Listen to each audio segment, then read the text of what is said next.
Tempestade em Guerra falará hoje do armamento do Exército Vermelho e as demais forças.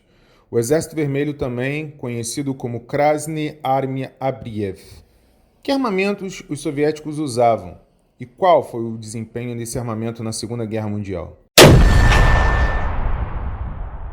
O Exército Soviético foi criado pelo governo comunista após a Revolução Bolchevique de 1917.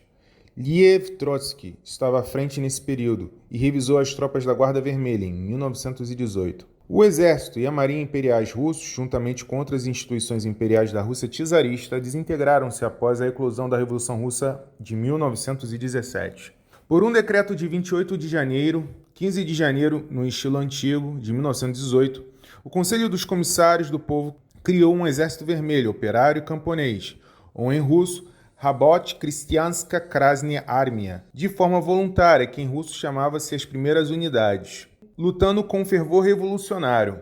Distinguiram-se contra os alemães em Narva e Pskov, em 23 de fevereiro de 1918, o que se tornou o Dia do Exército Soviético. Em 22 de abril de 1918, o governo soviético decretou treinamento militar obrigatório para trabalhadores e camponeses que não empregassem mão de obra contratada. E este foi o início do Exército Vermelho. O seu fundador foi Lev Trotsky, que foi o comissário do povo para a guerra desde março de 1918, até perder o cargo em novembro de 1924. O Exército Vermelho foi recrutado exclusivamente entre trabalhadores e camponeses e enfrentou imediatamente o problema de criar um corpo de oficiais competente e confiável. Trotsky enfrentou esse problema mobilizando antigos oficiais do Exército Imperial. Até 1921, cerca de 50 mil desses oficiais serviram no Exército Vermelho e, com poucas exceções, permaneceram leais ao regime soviético. Conselheiros políticos, chamados comissários, foram destacados para todas as unidades do Exército para zelar pela confiabilidade dos oficiais e para realizar propaganda política entre as tropas. À medida que a Guerra Civil Russa continuava, as escolas de formação de oficiais de curta duração começaram a formar jovens oficiais considerados politicamente mais confiáveis. O número de membros do Partido Comunista aumentou entre as fileiras do Exército Vermelho de 19% para 49% durante 1925 a 1933. E entre os oficiais, esse aumento foi muito maior. Além disso, todos os comandantes eram licenciados em academias militares soviéticas e escolas de formação de oficiais, cuja admissão era limitada dado as recomendações do Partido Comunista. Em maio de 1937 começou o Grande Expurgo, que afetou todos os potenciais opositores à liderança de Iosif Stalin, no qual dizimou o corpo de oficiais e reduziu bastante o moral e a eficiência do Exército Vermelho. Em 12 de junho, Mikhail Nikolaevich Tukhachevsky, que era o primeiro vice-comissário do povo da guerra, e 7 outros generais do Exército Vermelho foram considerados culpados de conspirar contra a União Soviética, o Japão e a Alemanha, e foram fuzilados. Muitos outros generais e coronéis foram demitidos ou enviados para campos de trabalhos forçados, também conhecidos como Gulag. Os efeitos do Grande Expurgo foram evidentes nas graves derrotas sofridas pelo Exército Vermelho durante os primeiros meses da invasão alemã em 1941. Todavia, rapidamente surgiu um corpo de comandantes mais jovens para conduzir a União Soviética à vitória na Segunda Guerra Mundial. Sabendo disso, vamos falar dos armamentos que os russos utilizaram. Durante a Guerra Russo-Otomana de 1877 a 1878, os soldados russos estavam armados com rifles Berdan, ou em russo Vintovka Berdana, de tiro único. Isso contrastava diretamente com os rifles Winchester, carregados pelos otomanos. Embora as forças da coligação russa tenham vencido o conflito, sofreram pesadas baixas no terreno, especialmente durante o cerco de Plivna. Após o conflito, o Ministério de Defesa da Rússia apelou aos fabricantes de armas para conceberem uma espingarda mais moderna. 3 projetos foram considerados e, após uma série de testes, foi tomada a decisão de combinar os elementos dos conceitos apresentados pelo capitão do Exército Imperial Russo, Sergei Ivanovich Mussian, e pelo designer belga Léon Nagin. Embora o produto final combinasse os designs desenvolvidos por Sergei Ivanovich Mussian e Léon Nagin, foi apenas Mussian que recebeu o prêmio de 200 mil rublos. Já o designer belga exigiu que recebesse a mesma quantia e, caso não recebesse, ameaçou nunca mais trabalhar para o governo russo. A ameaça, é claro, não era vazia, e o belga era um dos melhores designers de armas de fogo do mundo e não trabalhava com nações que competiam diretamente com a Rússia. Aprofundando a questão, o país decidiu que o melhor curso de ação seria pagar a Nagant. 4 anos depois, em 1895, um revólver desenhado pelo belga tornou-se o principal armamento do exército russo. Quando o Mosin Nagant entrou em produção, não recebeu o nome de nenhum dos 2 homens que o projetaram. O czar Alexandre III o chamou de rifle russo de 3 linhas, M1891, ou, em russo, M1191 No Ocidente, ficou conhecido como Mosin Nagant, ou Mosin Nagant, que foi o nome que determinou a arma. O Mosin Nagant era um rifle de repetição, com taxa de repetição de 10 tiros por minuto, um cartucho de 5 munições e o tamanho era de 7,62 por 54 mm, com peso de 4,5 kg, comprimento de 1.318 mm. Sua velocidade inicial era de 660 a 690 metros por segundo e o seu alcance de mira era de 500 metros. O Mosin Nagant teve seu batismo de fogo em 1893, durante os combates entre as forças russas e afegãs, com sua primeira saída adequada, ocorrendo durante a Guerra Russo-Japonesa, de 1904 a 1905. Quando a Primeira Guerra Mundial começou, a Rússia não estava preparada para produzir as armas de fogo necessárias, embora fossem produzidas versões de infantaria e de cavalaria do Mosin Nagant.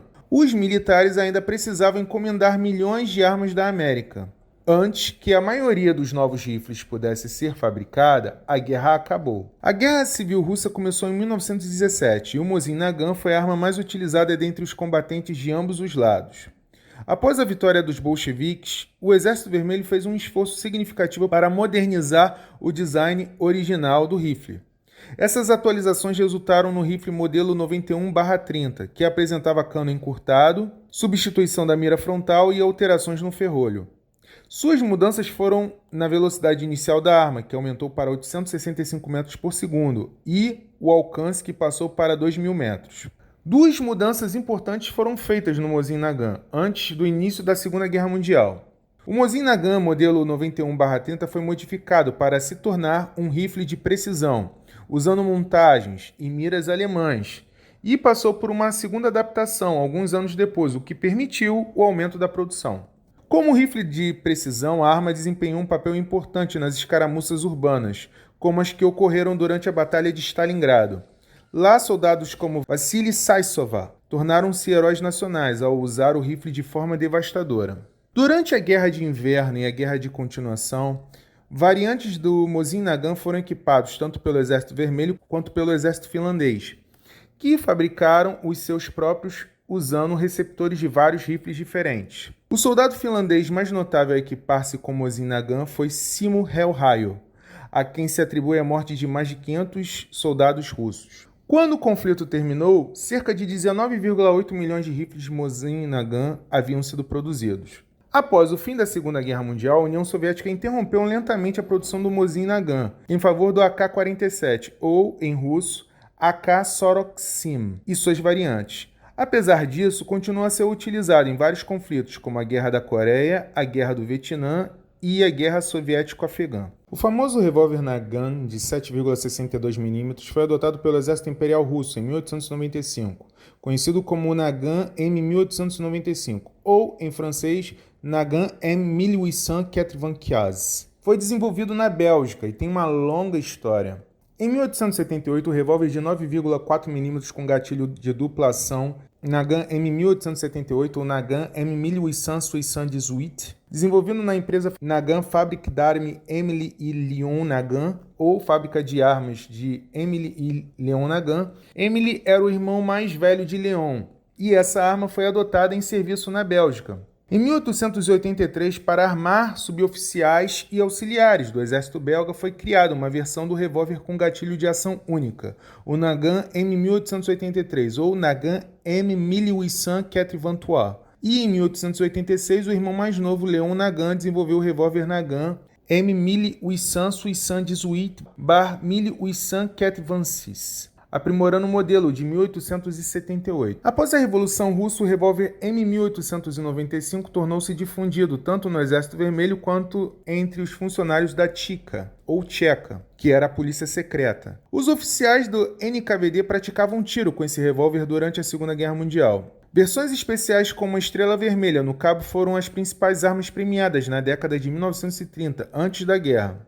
Desde 1933, o revólver foi complementado com um sistema de carregamento automático, Tokarev TT-33, e serviu durante a Segunda Guerra Mundial. O resultado final do desenvolvimento foi uma pistola que disparou um cartucho único. O cartucho de 7,62 por 38 mm Nagant está equipado com uma caixa de cartucho na qual uma bala de cabeça chata está completamente embutida. O cano da caixa é para segurar a bala no lugar. Além disso, à medida que o revólver era recarregado, o cilindro girava e era empurrado para frente, formando uma vedação de gás positivo entre o cartucho e a extremidade próxima do cano. Esse movimento do tambor para frente exigia um pino de disparo longo montado no martelo. Embora mecanicamente bastante interessante, não fez muita diferença e apenas resultou em uma pequena vantagem ao manter a velocidade da recarga. O gatilho de dupla ação produzia uma puxada no gatilho de 5 a 9 kg. Além disso, a bala leve de 98 gramas viajava apenas 192 metros por segundo, o que tornava insuficiente para causar danos de grande proporção. O tambor M1895 continha 7 cartuchos de munição plana. Para descarregar a arma, era necessário deslizar o pino para fora do tambor retrátil e girá-lo para a direita e retirar os cartuchos vazios, um de cada vez. Com velocidade de 190 metros por segundo, comprimento de 230 mm, com peso de 805 gramas, uma cadência de tiro de 14 a 21 tiros por minuto e teve, até o fim da Segunda Guerra, ou da Grande Guerra Patriótica, 2 milhões de exemplares dessa arma. Nos anos do pós-guerra, o M1895 foi usado por muito tempo por departamentos paramilitares de vários departamentos soviéticos e russos, e foi finalmente retirado de serviço apenas em 2003. A Tokarev TT-33 ou Tokarev TT-33 foi criada por Fedor Vasilievich Tokarev, e a história dessa arma começou em meados da década de 1920, quando a liderança da União Soviética decidiu atualizar o arsenal de armas de cano curto usado no Exército Vermelho e nas agências de aplicação da lei do país. O revólver de 1895, que permaneceu em serviço, estava completamente obsoleto, e a potência do seu cartucho não correspondia às tendências da época. Uma alternativa foi a pistola Mauser C-696, importada da Alemanha para a União Soviética. O cartucho dessa pistola 7,63 por 25 mm satisfez completamente os armeiros e militares soviéticos, mas a arma em si tinha um design muito volumoso e não era adequada para transporte oculto e uso operacional. A Comissão Estadual convidou os armeiros do país a criar uma pistola com câmara para um cartucho unificado de 7,62 por 25 mm. Os maiores especialistas do país participaram da competição e o melhor modelo de armas leves de cano curto foi proposto por Tokarev, que glorificou seu nome durante décadas. O principal designer da planta de armas de Tula, ou em russo Imperatorsky Tulki Oruzheny Zavod, criou a pistola, que foi nomeada de forma mais simples possível, Tula Tokarev. Inicialmente a tecnologia era rudimentar. As primeiras pistolas chamadas TT-37 muitas vezes falhavam e não eram confiáveis, e apenas o modelo TT-33 conseguiu convencer a Comissão Estadual a recomendá-lo para a produção. A partir de 1934, os TTs começaram a chegar às unidades do Exército Vermelho e às unidades do NKVD, tornando-se arma pessoal dos oficiais. A base da pistola Tokarev foi a pistola americana Colt M1911, mas foi parcialmente simplificada com um gatilho combinado em um módulo. O princípio de recarregar uma pistola era o recuo do ferrolho, que era transmitido pela caixa do cartucho quando disparado. A pistola possuía uma configuração de parada deslizante.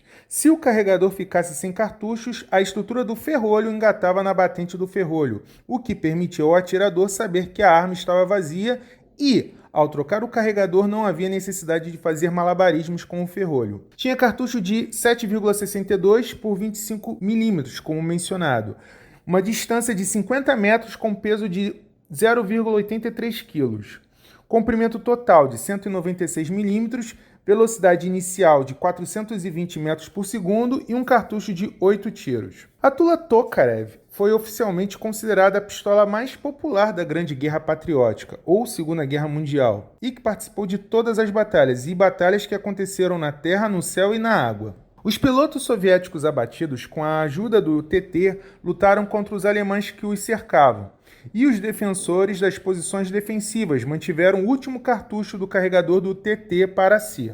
A vitória na Grande Guerra Patriótica e o domínio das tecnologias do Terceiro Reich marcaram o início do declínio do TT, ao ser substituído pela pistola Makarov, que era mais barata de produzir. Joseph Stalin insistiu no desenvolvimento de um rifle automático na União Soviética. A ideia de disparos massivos de rifle parecia interessante, especialmente porque no início da década de 1930, as metralhadoras ainda não haviam revelado seu potencial. O excelente designer soviético Fedor Tokarev a criou em 1935. Seu nome deriva de Svietka, e com isso a SVT-38 foi colocado em serviço em 1938. A escassez de enormes perdas de rifles Tokarev no início da guerra contra a Alemanha foram perdidas durante a retirada, e foram milhares, tanto que o exército teve que ser rapidamente abastecido com estoques de rifles Musin convencionais, ou Mosin. Além disso, a SVT-40 revelou-se mais difícil de fabricar do que a submetralhadora PPSH-41. A SVT-40 tinha peso de 3,8 kg, comprimento de 1.226 mm, com cartucho de 7,62 por 54 mm, com uma taxa de cadência de 30 tiros por minuto, com velocidade de 800 metros e alcance da mira de 400 a 500 metros, sendo 400 metros efetivo, e possuindo 10 cartuchos. Em última análise, as metralhadoras condenaram esse rifle já em 1942, quando havia começado uma redução na produção do rifle Tokarev. E em 1945, o comissário do Povo de Armamentos ordenou interrompê-la completamente. Entre as deficiências estava a coronha de bétula, que quebrou, e o cano ficou solto na coronha de madeira, o que levou ao abandono do SVT-40 pelos atiradores em 1943. A PPSH-41, ou PPSH Sorokadin, foi criada por Georgy Semenovich Spagin. A história dessa arma começa com os amargos resultados da Guerra Soviético-Finlandesa pela União Soviética, que mostraram que o comando militar prestou muito pouca atenção à questão da criação de novas armas automáticas. Houve um alto preço a pagar por tal descuido. Esquiadores finlandeses de batalhões especiais armados com submetralhadoras Suomi revelaram-se um verdadeiro flagelo para o Exército Vermelho. Pequenos destacamentos sempre apareciam de forma inesperada e, em poucos minutos, infligiam enormes danos às colunas e imediatamente desapareciam na floresta. O Exército Vermelho estava então armado com uma submetralhadora Degtyaryov. Essa arma tinha boas características, mas não foi possível produzi-la em massa. O fato que a produção demorava quase 14 horas exigia mão de obra altamente qualificada. Como resultado, o custo de uma submetralhadora foi de 900 rublos, apenas 250 rublos mais barato que uma metralhadora DP-27, completa. Portanto, o Comissariado do Povo de Armamentos anunciou um concurso para criar uma submetralhadora que tivesse boas características de tiro, que fosse confiável e, o mais importante, barata de produzir. Como resultado, as submetralhadoras de Spagin e de Boris Gavrilovich Spitani foram apresentadas à liderança militar. Os testes revelaram algumas vantagens da submetralhadora Spitani, em termos de características táticas e técnicas. No entanto, a versão de Spagin revelou-se mais confiável, causou menos atrasos. As armas Spagin poderiam ser produzidas em 5,6 horas. Ao mesmo tempo, o projeto do PPSH não continha peças de difícil fabricação ou materiais escassos. A produção de submetralhadoras desse modelo podia ser estabelecida por qualquer empresa civil que possuísse máquinas de prensar e estampar em sua frota. Em 1º de dezembro de 1940, o Comitê de Defesa adotou uma resolução sobre a adoção da submetralhadora Spagin. Em apenas 6 meses, a Alemanha atacaria a União Soviética. E com o avanço das tropas da Wehrmacht, houve fogo pesado do PPSH-41. E o PPSH-41 tinha calibre de 7,62,25 mm, comprimento total de 843 mm, um tambor para 71 cartuchos de 1,8 kg, uma cadência de tiros de 1.000 tiros por minuto. Podia ser disparado 30 tiros por minuto e com rajadas de 100 tiros por minuto. Seu alcance letal era de 800 metros e com alcance efetivo de 200 metros. No total, foram utilizados 6 milhões de unidades. Após o fim da guerra, um grandioso complexo memorial foi erguido no Treptower Park, no leste da capital alemã. E em um dos movimentos, o soldado libertador soviético está segurando o PPSH na mão. Em 1941, o Exército Vermelho estava suficientemente saturado com armas leves modernas. O ponto mais fraco foram as submetralhadoras. Contudo, não se deve pensar que os alemães tivessem coisas melhores para fazer. Todos esses mitos sobre ataques em massas de metralhadoras alemãs com mangas arregaçadas foram desmascaradas há muito tempo.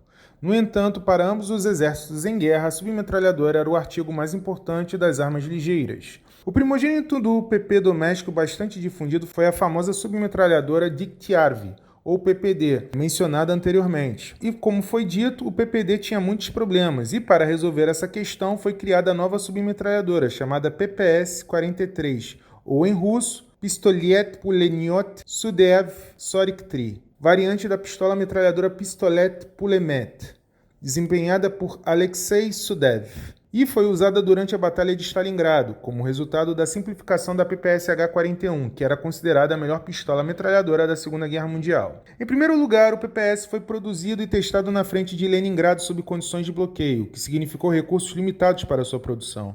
Além disso, a simplicidade do design tornou possível a produção de PPS por trabalhadores pouco qualificados, mulheres e crianças que trabalhavam nas máquinas das fábricas. Passando dos detalhes técnicos ao mais interessante, o uso em combate da nova submetralhadora, podemos dizer imediatamente que ela se tornou verdadeiramente uma arma de guerra total, o que teve muita sorte com seu projetista, Alexei Sudaev, que visitou repentinamente a frente, conversando com soldados, ouvindo suas opiniões e desejos de novas armas.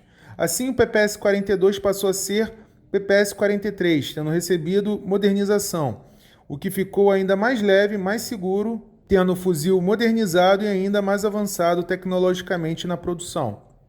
Além disso, o PPS-43 tornou-se um pouco mais curto, já que tinha um peso de 3,04 kg, comprimento de 820 mm, cartucho de 7,62 por 25 mm, Tokarev, ação blowback de 500 a 600 tiros por minuto em sua cadência, com velocidade de 500 metros por segundo, um carregador de 35 munições, com alcance efetivo de 100 a 150 metros e o alcance máximo de 200 metros. A partir de 1943, o corpo docente passou a ser visto cada vez com mais frequência nas frentes da Grande Guerra Patriótica, ou Segunda Guerra Mundial. Para os alemães, o aparecimento de uma nova submetralhadora foi uma surpresa desagradável. Ao aumentar significativamente a produção de armas automáticas portáteis, o Exército Vermelho garantiu uma vantagem na segunda fase da guerra, no qual foram produzidas mais de 6 milhões de peças de PPSH e meio milhão de PPS. No entanto, muitos soldados do Exército Vermelho, mesmo em unidades de infantaria ou de assalto, não essenciais, preferiram o PPS mais leve, conveniente, com 3 carregadores cada, e alta capacidade de manobra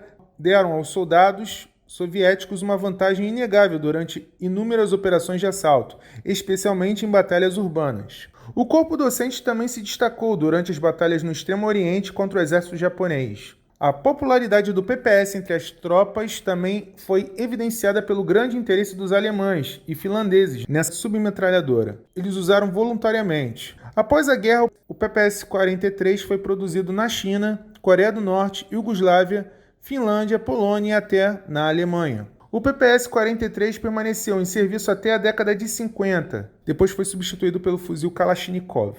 A conclusão que chegamos é que os soviéticos tiveram armas que se tornaram ícones na Segunda Guerra Mundial, armas como o PPSH e a Mosin Nagant. No próximo episódio falaremos do armamento do exército finlandês. Se você não se inscreveu, a hora é agora. Se desejar, comente também. Um grande abraço e até a próxima.